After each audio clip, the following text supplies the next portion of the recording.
Thanks, Farrell. Good evening, everybody. Good afternoon. Thank you for joining us tonight. It's great to see some new faces as well, and especially from some interesting locations as well. So that's really cool.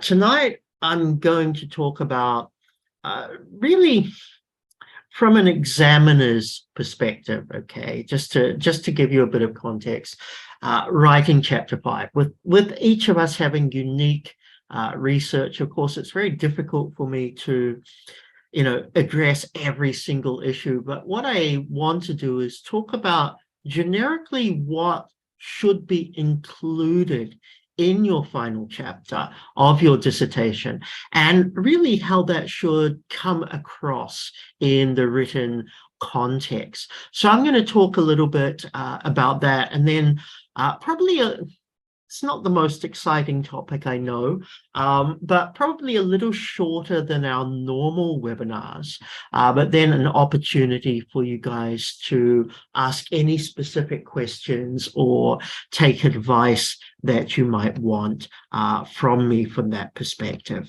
So let me get my screen up on for everybody. Just give me a moment. There we go. Hopefully everybody can see that now. So writing chapter 5, my objectives tonight are very, very simple. I want to understand the expected contents of chapter 5 being, in a typical 5-chapter dissertation model. So we might have some variation, but effectively the summary, conclusions, recommendations, where we all tie everything together in terms of structures and information that should be addressed. I therefore want to create a workable framework that you can use to scaffold your own writing. It doesn't mean it's 100% everything that you need. You are, of course, going to have to tweak it, and you're going to be guided by everything that you've already had the opportunity to write and to understand. But this should give a good framework to help you structure the chapter and really tie your entire thesis together. And the final part, the final objective actually for tonight, but also the final part, will be to just talk about some best practice advice for finalizing the chapter and really for bringing everything together in your dissertation. Now, I always put this picture up whenever I talk about writing a dissertation, because at the end of the day, it's what an average dissertation needs to contain. Now, I work on the typical 5-chapter model. Not every university follows this. And of course, if your university asks you to do something different, follow your university advice and work with that. But if you're expected to work roughly within the 5-chapter model, this is what it works.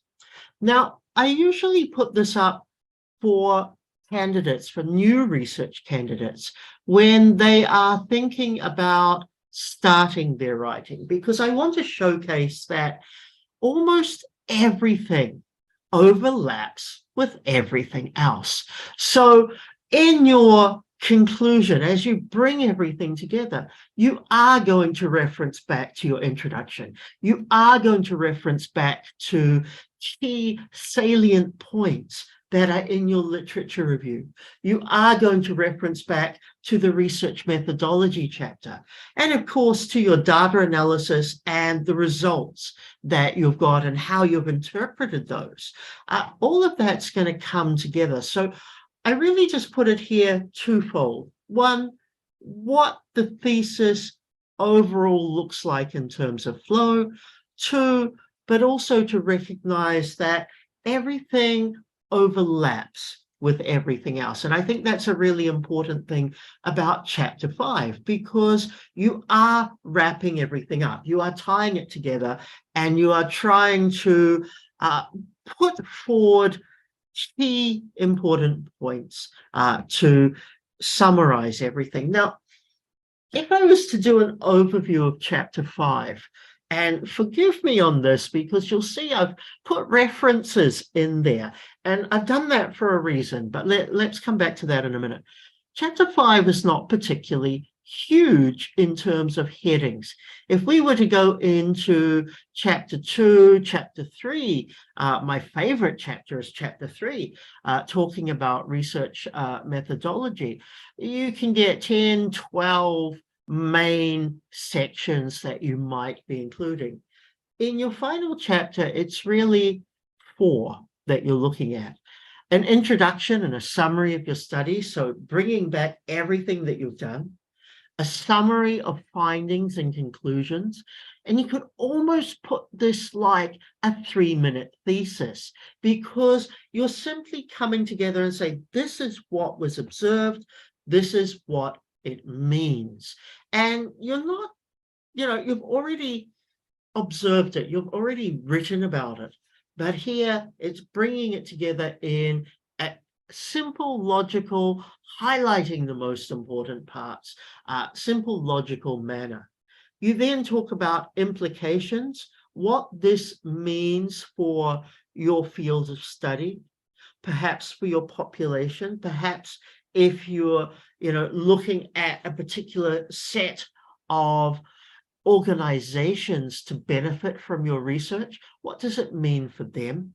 And finally, recommendations, which is our element of what comes next. Now, the what comes next does not have to be yours. It can be anybody else's. You pass the baton, as they say, to another researcher, or it can be, okay, post PhD, you're going to continue the research, but you've got some new themes. Now, I sort of left that big gap there, and for obvious reasons, because I know references are not part of chapter 5, but I wanted to take the opportunity to just refresh ourselves very briefly on references as well. So I'm including that in tonight's discussion. If you've been following me for a while, you'll know that I've done 3 previous webinars, one on chapter 1 and setting the stage, one on chapter 2, literature reviews and how we develop that. And the third one has been on chapter 3, research methodology. In the new year, I'm actually going to talk about chapter 4, but I wanted to hit this one first.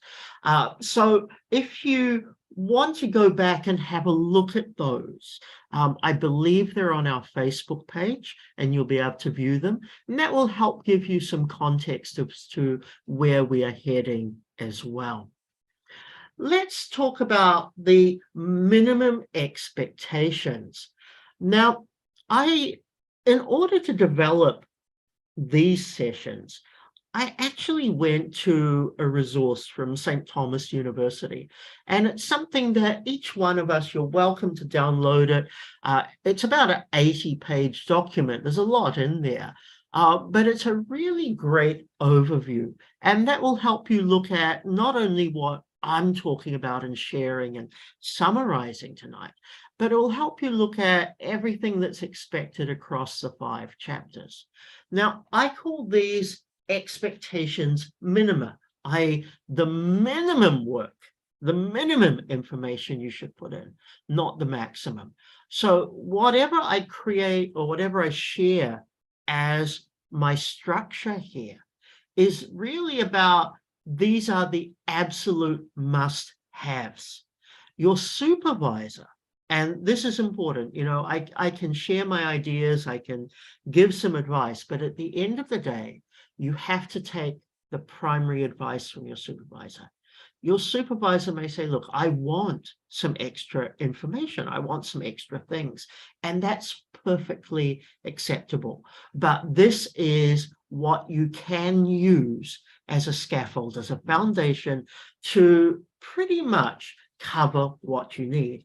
Now, I will share this link through social media after after the webinar. So on LinkedIn, etc., I'll put it up tomorrow. It can go through the group chat tonight. So you don't have to worry about trying to write it down or whatever. I'll share it so it's easily accessible for you. And I do recommend downloading the resource and working your way through it as and when you need it. Now, some of us may not be yet at the stage of writing their final chapter, but it never hurts to think through how it's going to come, because we have to plan. A thesis or a dissertation, I should say, is not chapter 1 plus chapter 2 plus chapter 3, etc. It's something that actually grows holistically together. And at any stage in our writing journey, we can actually start developing the framework and some of the contents that is needed in chapter 5, as with all of the other chapters that we have as well. Let's move through. So I'm going to talk about the introduction and the summary of studies. That's very simple. The section, or this part of chapter 5, introduces the chapter as a comprehensive study of the entire study. So it's there to remind the reader the importance of the topic. It's also to briefly explain how the intended study, or how the study intended to contribute to the body of knowledge on the topic. So it informs us, it informs your reader that conclusions, implications, and recommendations will be presented. Now, I'm never a fan, those of you who know me, I'm never a fan of saying you must write this much, or, X number of words or whatever. But I do give a bit of an overview as to what's a decent quantum. And for this part of the chapter, I look at saying, look, 2 to 4 paragraphs, approximately 1 page of A4 is probably sufficient. We're actually reinforcing, I think is the best word. We're summarizing, but we're reinforcing for your reader really what the whole purpose and what it was about. Now, sometimes you have to think about, how does someone read your dissertation? If I'm an examiner, I can start at chapter 1 and go from beginning to end. I'm a weird person. I start at chapter 3. I think about how you're doing something, and then I look at what you did, and then I finally look at what your purpose was. So chapter 5 becomes the second thing that I read. And some people will read chapter 5 to see how everything comes together. And then they'll go back and they'll read your remaining chapters to understand and to get questions for your Viva, by the way, but to basically understand how you constructed everything. So it's a really good idea to, also think about, how do people read? And that's why we unfortunately feel that we get a lot of overlap. So some things that you have written in chapter 1 will come back into chapter 5, and you'll feel like, what, I've written this before, I've said this before, but that's part of the process. It's part of bringing it all together that's important. So if you feel that you've had some repetition, don't be concerned about that, because the beginning chapter introduces, the middle chapters kind of tell us the story, the final chapter summarizes it. So it's there 2 or 3 or 4 times, and that's okay. Now, in terms of what we want out of this section of the chapter, really comes down to 4 things. It provides a comprehensive summary of the study framework, including a recap of the 10 strategic points. Now, you're probably thinking, what were my 10 strategic points? Do I have 10 points? It's actually a little bit different. Let me jump a slide ahead to indicate for you what I mean by the 10 strategic points. Because 10 strategic points here are, what are we wanting you to create and you to give us in your whole thesis? So the first one is the broad topic from the literature. We want to see that the literature guides us towards there being a gap, and that becomes the first point. So we want to be able to see that. We want to see a background to the problem.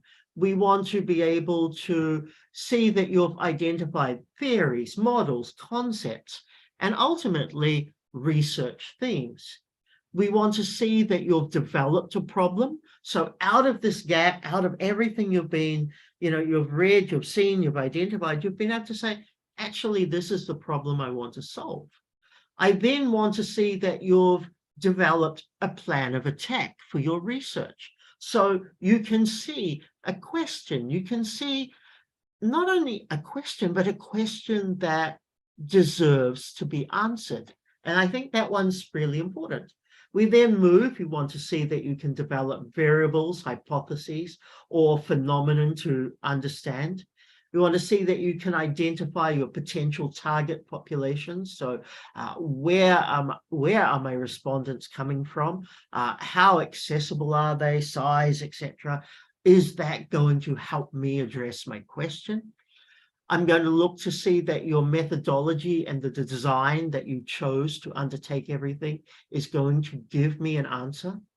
I want to see that you've developed a data collection plan. So it's not only, oh, I'm going to do it this way. I'm going to do a focus group. Fantastic stuff. That I understand you know how and what you will do with the information that you obtain.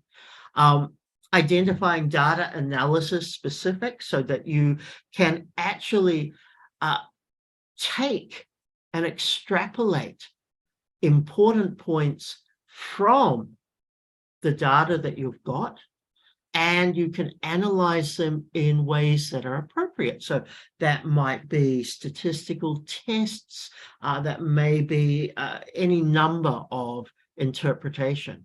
And finally, we want to see that you can synthesize to create a research purpose statement. Now, those 10 is a lot to put in. Oh, sorry, let me go back.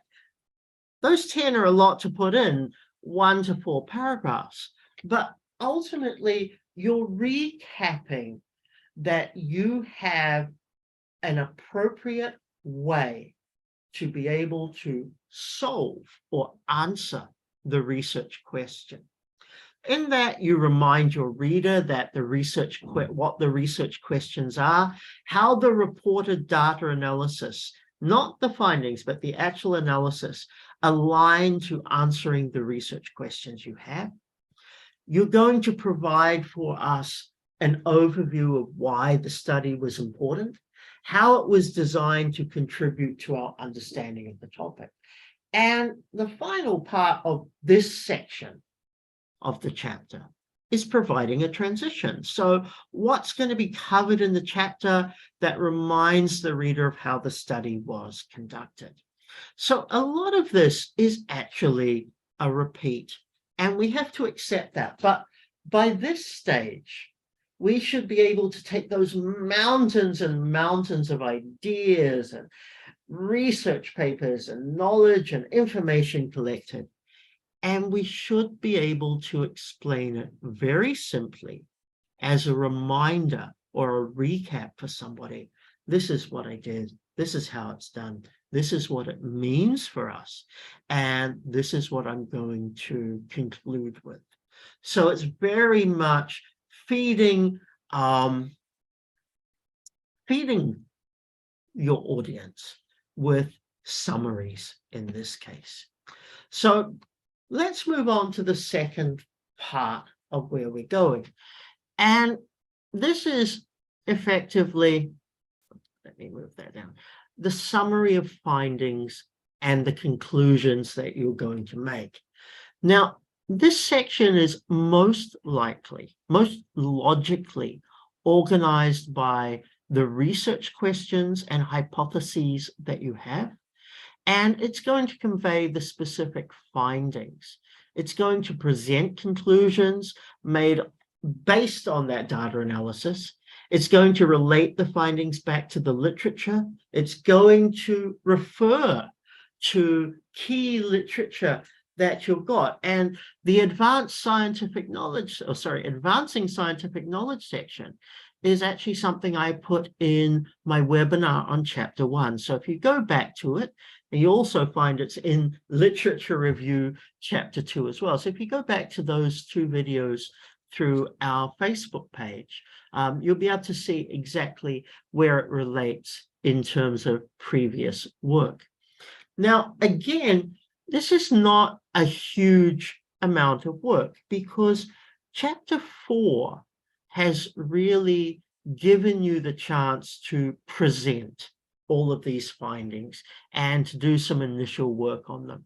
Here, you're wrapping it up. Now, you're likely to be using the same section titles as chapter 4. So that's your research question, hypotheses, maybe themes, especially if you're a qualitative researcher. You're then going to be able to compare and contrast, to be able to synthesize different ideas and points that have been discussed in light of what we have from chapter 2, from our literature. So we're bringing, what have we found? What have we been told we should be finding? Or what have we been told doesn't exist? And then being able to elaborate on that.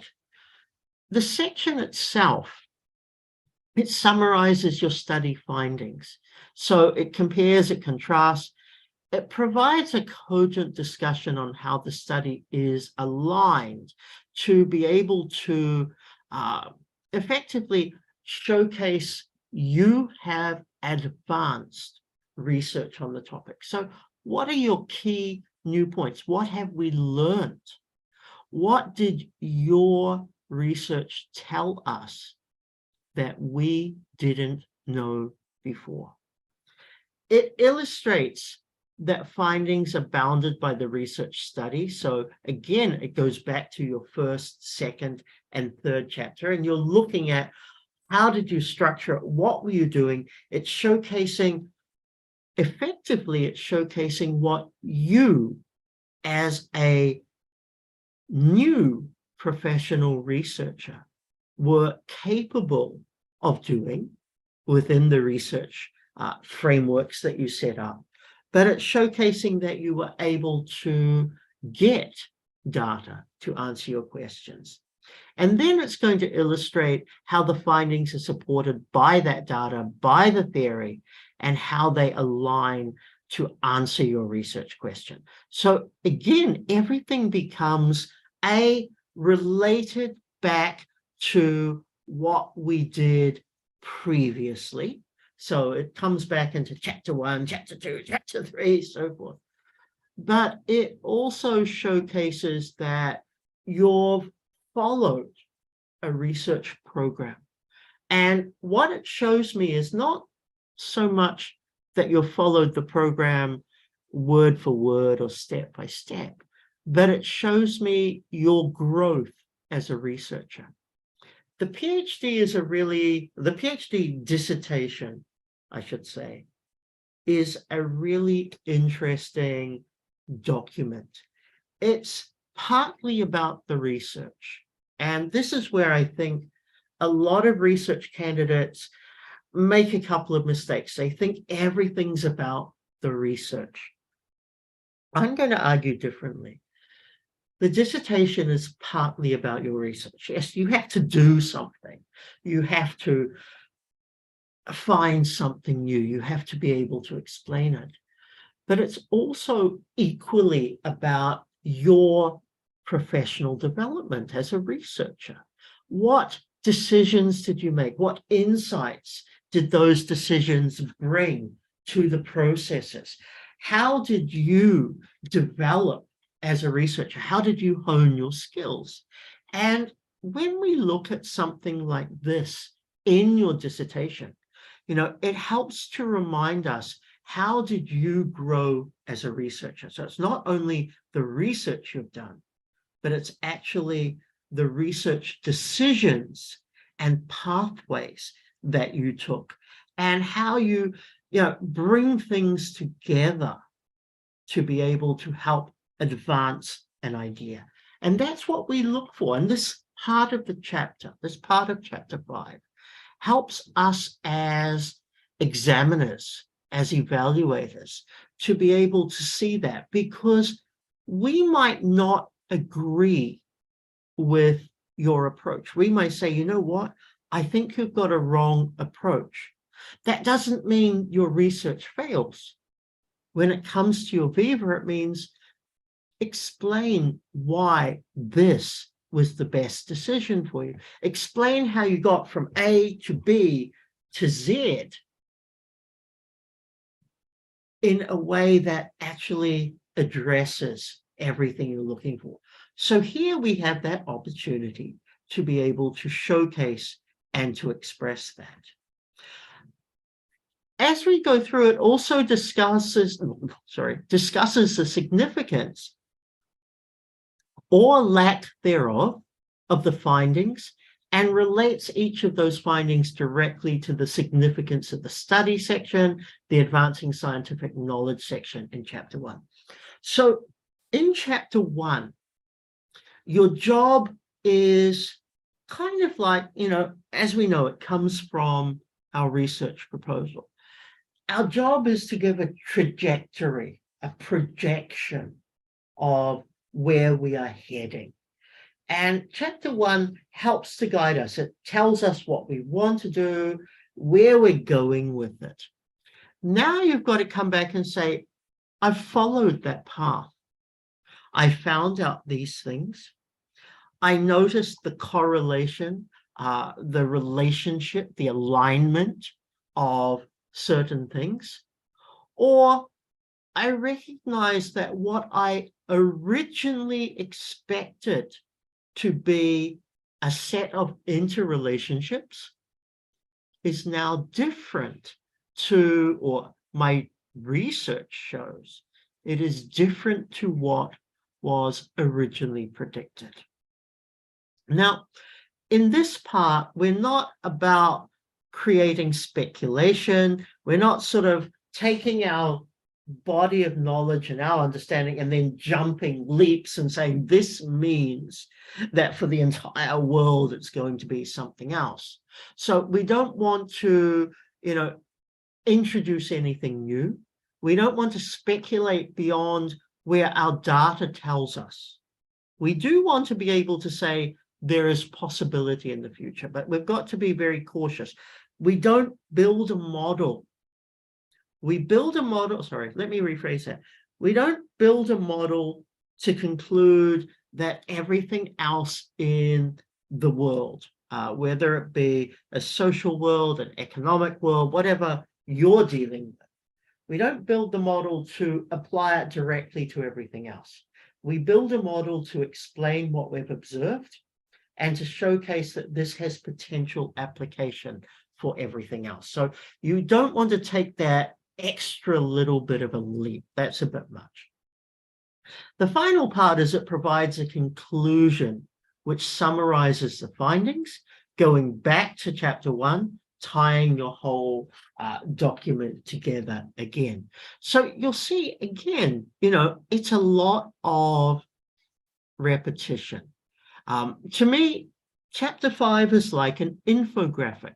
It's bringing together key things that if I only read chapter 5 of your dissertation, I would still understand what the key elements and findings of your research were, and I would understand what the limitations of them are. The next part that we have is implications.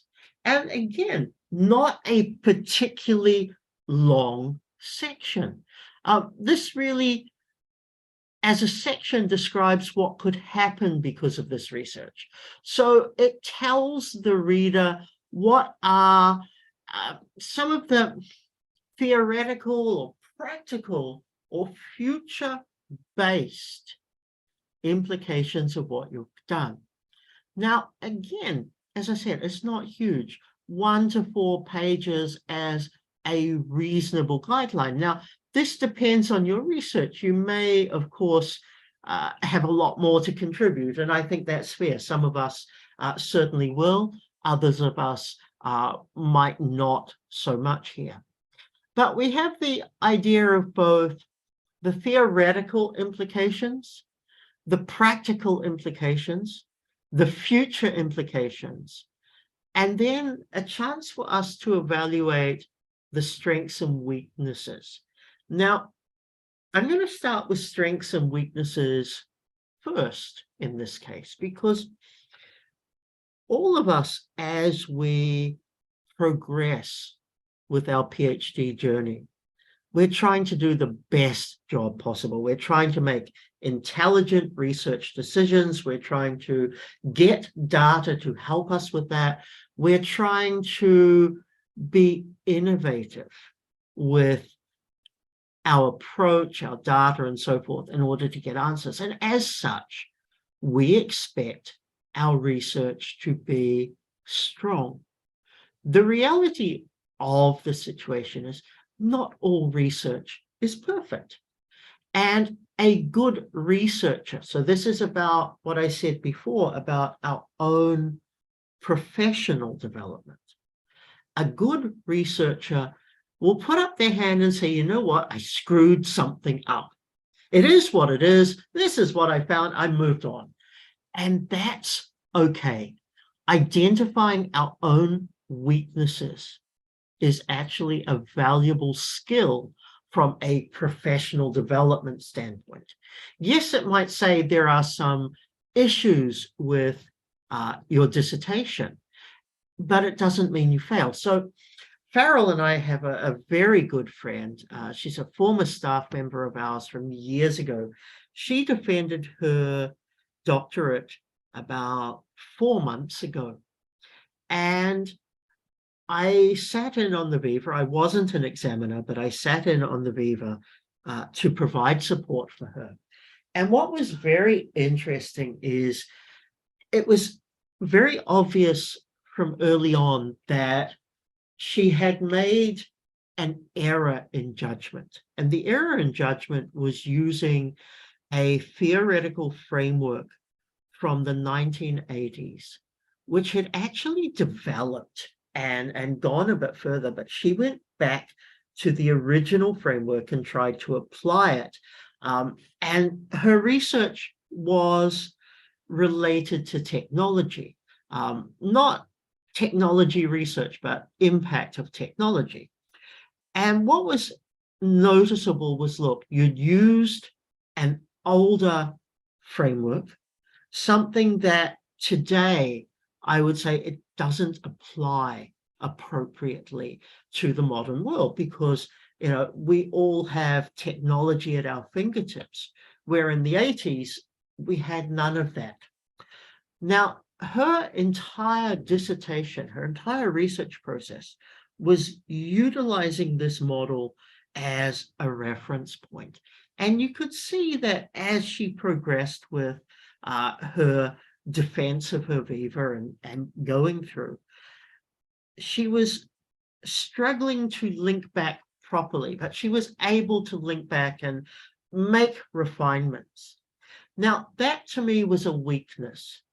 It simply, modern research based on technology and communication and interaction shouldn't have used a 1980s framework. But she still passed her dissertation. She still passed her Viva with minimal corrections because she defended her decisions. It was about saying, look, I know it wasn't the best. It's what worked for me at the time. It's what I built everything on. And these are the findings that I've got. And because she was able to do that, what we viewed as a weakness in her research, and justifiably so, did not actually limit her. So I wanted to come back to that. The point I wanted to make is she acknowledged that it was a weakness, but she also showed how she as a researcher made decisions and what the logical steps for her were. And that's what was important to the examining committee. It was about understanding the justification for the different research decisions. So when I talk about implications here and I say, look, if you think there are weaknesses, be honest about them, because this is about you as a researcher, identifying that what you have done is not perfect, but what you have done is a solid piece of work trying to move something forward. And I think it's very important for us to be able to say, our research won't be perfect. We will have problems with it. It's the next steps that we do that are important. Now, let me go back to the other three, the theoretical, the practical, the future, because that's important. So the theoretical implications, it provides a retrospective examination of the theoretical framework presented in chapter 2 in light of the discussion's findings. So it gives you an opportunity to come back to any theoretical frameworks that you've used, and how they evolved or how well they fitted in relation to what you found. So in my colleagues or our friend's case, she discovered that the framework she used wasn't the most ideal, but she was able to show how it integrated, how it differentiated. So you have that chance as well. It connects the findings of the study back to the framework, or either the theoretical or the conceptual framework, and it gives you a chance to discuss the study results in relation. Oops, let me let another person in relation to this. It also gives you an opportunity to give some discussion in the context of how the results advance our knowledge of that theory, that model, that concept. So in her case, she was able to say, well, technology brings in a new dimension, and that needs to be a layer that we add to the model to be able to make this still workable for us today. So it enables you to say, can I take an old model? Can I take an existing framework or model?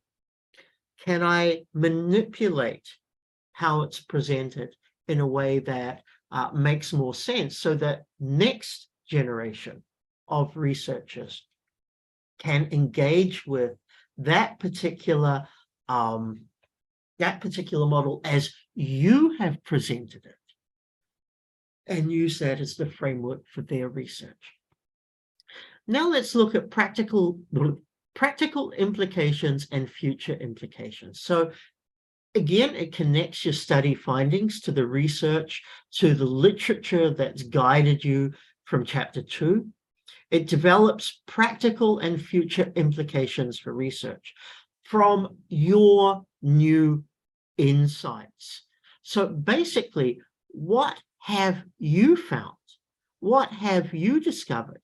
What does this mean for people on the ground, or people on the ground and or future researchers? Now, coming back to the last one, I talked about weaknesses. The strengths is, look, you're critically evaluating your own study. You're saying, is what you've discovered, is what you've concluded credible, given your methodology, given your research design, given your data analysis, given your results? And it's good for you to be able to say weaknesses are there. It's also equally as good for you to be able to say, you know what? We strengthened our methodology, we strengthened our data collection, we got more accurate information, which means we can make more intelligent decisions by using a refined model. So it's a really good thing to be able to showcase the strengths as much as any weakness, if you identify one. The next part is the recommendations for future research. Now, this really is a section, it's a bit controversial because different supervisors might approach this different ways. But I think what's good about this section is having a small number, and they suggest, 4 to 6, but a small number of recommendations for future research, as well as an explanation for why that's being made. Now, let me go back to what I said earlier. The PhD is partly about your research. It's partly about your growth as a researcher. And this helps me to see your growth. A dissertation is fixed in time. It's fixed in concept because we start off, we identify what we hope are genuine gaps, not always, but we hope they are. And we set forth to do something based on that. It's like us putting on some shoes, getting out an umbrella and going for a walk. And instead of taking a map, we just simply head in one direction until we're absolutely exhausted. We don't necessarily know what we're going to find. If it's a road we've been down before, we'll recognize some of it. But there will still come a point that we see new things. And there will also potentially come a point that we see things that we've never seen before. And as we progress through our research journey, we're going to find things that are interesting. We're going to find things that we didn't know or we didn't think about, that weren't part of our original proposal. We're going to find things that came together in a different way, new influences, all of this, which is fantastic. The problem with the PhD is we can't suddenly change everything to incorporate, because honestly, the PhD will never finish if we do that. What we do is we compartmentalize these ideas and say, you know what, when I'm done with my PhD, I've got some other topics. I've got some spin-off topics that I can work with. I've got some different things that I can focus on. So this is your 4 to 6 recommendations. It's things you've seen. It's spin-offs. It's new information. It's weaknesses that you've discovered at the end, how you can improve on, all of that. It's showcasing your development. It's showcasing A, you've done your research, and B, you've recognized where other opportunities that have evolved along that journey have come from. So you get an opportunity to say there's a few things you can do, but the most important part of that, which is the professional growth, is why. And you get the opportunity to say, this is why this needs to be done. You think it might have a relationship back to something you've already done and that you can evolve the model.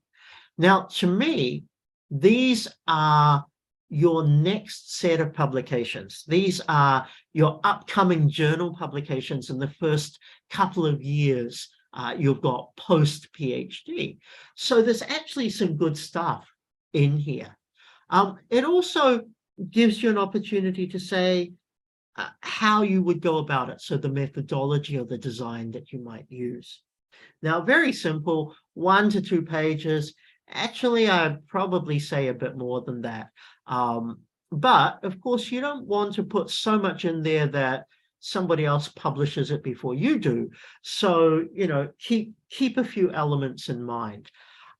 It lists 4 to 6 recommendations for future research, whether that be your research or someone else's.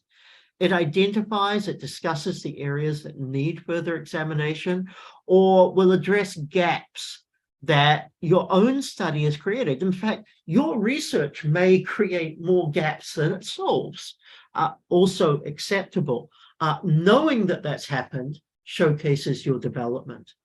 And it provides recommendations that relate back to the study significance. So what we put in chapter 1 from advancing scientific knowledge, and also in chapter 2 from our theoretical foundation. So it brings us back to that. So again, we're linking back the beginning of our journey, the journey itself, and where we need to go post-journey from that.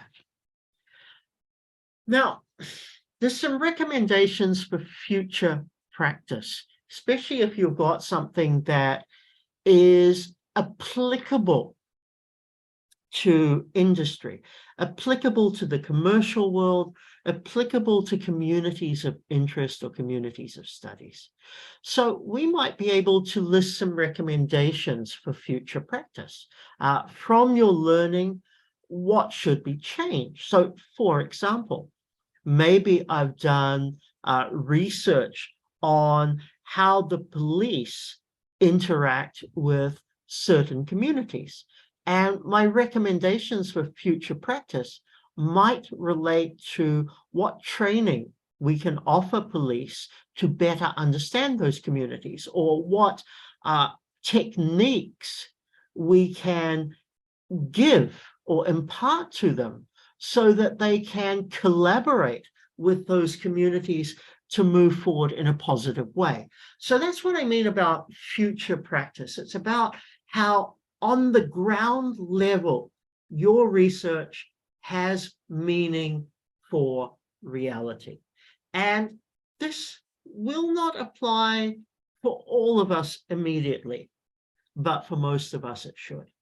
It will discuss who will benefit from reading and implementing the results of the study. So not only, your supervisor and you, because you benefit the most, you get your PhD, but who or what can benefit. So will it be organizations? Will it be NGOs? Will it be elements of society?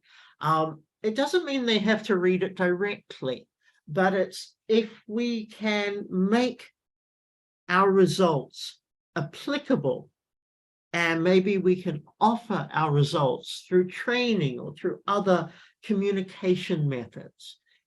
If we can get those out there to the relevant target communities, who will benefit from it? And how can we implement this? So you actually have almost an innovation / entrepreneurship element to your dissertation, because it's about how can people on the ground actually take advantage of the work you've done and use that for the betterment of populations or communities there.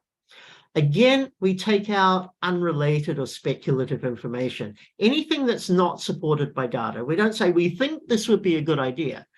Data demonstrates this can work. So we want to make sure it's very focused. It provides the recommendations, goes back to chapter 1. Then your basic tidy up, formatted appropriately using, sorry, I should have changed that from APA, using the appropriate referencing tools and so forth. Now, this is just a reminder in here, the standardization, making sure everything works. Now, if we look at MLA or Chicago or APA, any of the academic style guidelines, these change frequently. In fact, they're very irritating when they change. What we do have to think about very carefully is, as we write to submit, as we write and we bring everything together, if our style guide has changed in any way, we've got to go back through at least 3 years of work and make sure everything is in alignment again. So just because it was correct in 2019 does not mean it is still going to be the accepted academic industry practice for 2023. So you want to sort of make sure, remind yourself to go back. So that's really there for that. And a final reminder is, look, anything that you reference back to, anything presented, any additional research, other people's work that has been referenced, is scholarly, it's topic related, it comes from respected academic, professional, and original sources. So that's an important thing to be able to remember. And that's really just a reminder from us. I'm going to really quickly talk about references, and then I'm going to go into some best practice before we have a Q&A session. Our goal is to have the majority of all references within the last 5 years. Now, that's a real pain, because 3 years ago, we aimed to do everything in the last 5 years, and now that's 8 years, which means some things might have to come out. So be very ruthless yourself with everything. And why it's relevant to chapter 5 is, as we wrap up our dissertation with chapter 5, we're constantly looking back at what we've written everywhere else.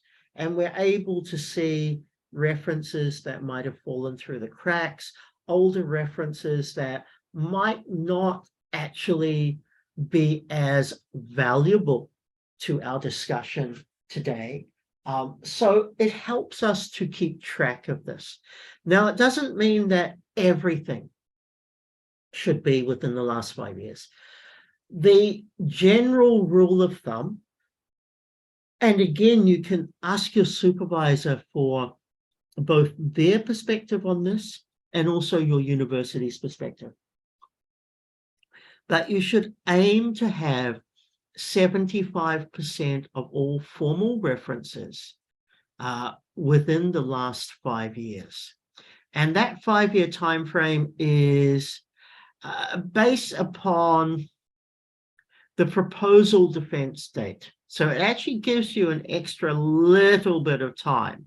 But also, I prefer to think of it, when you're heading to your Viva, you really want that to be that benchmark in that case. Focus on the use of journal articles rather than the use of books. In fact, in an entire dissertation, you should not really exceed more than 10 books or monographs or whatever you want to call them that present cutting-edge views on a topic. Books are great. When we're doing master's level, books help us a lot. But when we come to PhD, we're looking for the latest, which theoretically is what we get from journals. You might want to cite dissertations. That's fine. You can cite other people's PhDs, but again, keep that to approximately 5 as a maximum. You might go 1 or 2 over, and that's not a big deal, but you don't want to have 45 citations from other PhD dissertations. That's going to be considered a little bit odd. You need to go through, of course, and make sure that every reference, every citation you have matches and so forth. I'm putting this here because chapter 5 gives you that opportunity to backtrack. In order to wrap everything up, you're really going through everything else. And then you can say, you know what, this thing that I wrote 2 years ago doesn't have the same meaning for me today. Now let's move on to the last slide. And I'll put up the reference for this too. This is from a professor, Professor Tippins. He did this a couple of years ago. He's got a few different versions out there. But I really like this because it's just some best practice advice for writing the chapter. And it's a few simple points that are there. Okay, so we start with referencing the literature. So if you're stumped for things to write, look at what you said in chapter 2. Tell the reader what your results mean in relation to what the researchers you quoted in that chapter were talking about. And then a simple question, the main question here is, how have you added knowledge to the field. And I promise you, it will stand out, the knowledge that you've created. The second practical advice, which I think is my absolute favorite, is consider your defense. And this is why also I told the story about our friend who who did have, I'm going to say, a significant weakness in her dissertation, but her defense was absolutely on par. It was fantastic. So when you do your viva, the defense of your final document, Chapter 5 is the point that you end up at the end of your presentation. It's the last thing you get to talk about before you go to really detailed questions. And it's also where you may be able to answer questions that pop up before someone asks them. Now, if you're preparing for your viva as a strategy to also finish the editing and tying everything together in your entire written dissertation, then you're going to start by being able to talk about your chapter 5. You're going to articulate it into spoken words. If you at the same time can think about, you know what, I would ask myself this, then you've got an opportunity to put that into chapter 5 and then figure out how it relates back to earlier in your document. So this becomes an editing strategy for the entire thesis or the entire dissertation, as well as becoming a strategy for writing that chapter. Now, for me, every time I want to write something new, even if it's an article, I actually write it as a lecture. I write it as a presentation to someone else, because I find that if I talk to myself about it and I structure it and I get the ideas, then it becomes very simple to type it out as a narrative. So if I'm thinking about, this is the last thing I say to my examiners before they grill me and tear me to shreds, what do I want to make sure I've included in there? And that will help you. The third piece of advice, address your problem and purpose. So don't forget to remind the reader what your problem statement, your research questions were. So the beginning of chapter 5, we go back to what we put in chapter 1, those problem statements, our questions. And again, just explain how your results apply to that problem or those problems, those purposes. Back everything up. So remember that even though it's your chance to interpret, express yourself, you still have to back everything up. And what I mean by that is refer back to quotes, refer back to data points from your results, go back to previous phrases that you have used in chapter 4 and chapter 3 maybe, and come back to that. Use a bird's eye view. So this is where the graphics, the charts, the graphs, anything else that you can use. Now, in chapter 4, you're going to present in detail data. In chapter 5, you might have something that's a bit broader scope. So you might step back from it and say the trend, rather than the specific data points. Bring it together as a trend.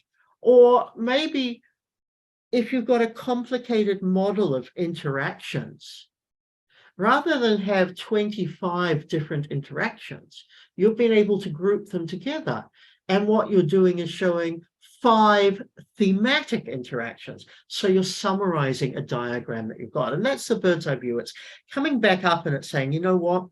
I've had all of this data. I've had all of this developed from my own findings.